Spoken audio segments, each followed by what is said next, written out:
آپ کے بزرگوں نے محنت کی ہے، ولایت حاصل کی ہے، پڑھا ہے، پڑھایا ہے، نام کمایا ہے، اللہ کو کمایا ہے۔ آج مخلوق خدا ان کی وجہ سے آپ کے ہاتھ چومتی ہے، آپ کی عزت کرتی ہے۔ خدا کچھ کرنا چاہتے ہو کہ آپ بھی کچھ حصہ ڈال سکو، آپ بھی کچھ کر سکو، آپ بھی کچھ کردار ادا کر سکو، تو آپ کو دائیں بائیں دیکھنے کی ضرورت نہیں ہے۔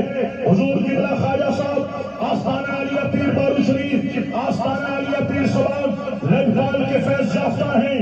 یہ آستانہ آج بھی دیگر آستانوں کو دعوت دے رہا ہے۔ ظالموں کچھ کرنا چاہتے ہو تو آؤ، جو زندگی کے دن باقی ہے ناموس رسالت کے نام کر دو، ختم نبوت کے نام کر دو۔ یہ سیاسی جلسہ نہیں ہے، کسی تحریک کا جلسہ نہیں ہے، کسی تنظیم کا جلسہ نہیں ہے، یہ جلسہ خالصتاً حضور کی ختم نبوت کے لیے ہے، ہمارے ایمانوں کی محافظت کے لیے ہے، ہمارے نسلوں کے ایمان کی بقا کے لیے ہے۔ یہ جلسہ آنے والی نسلوں کو محبت مصطفیٰ میں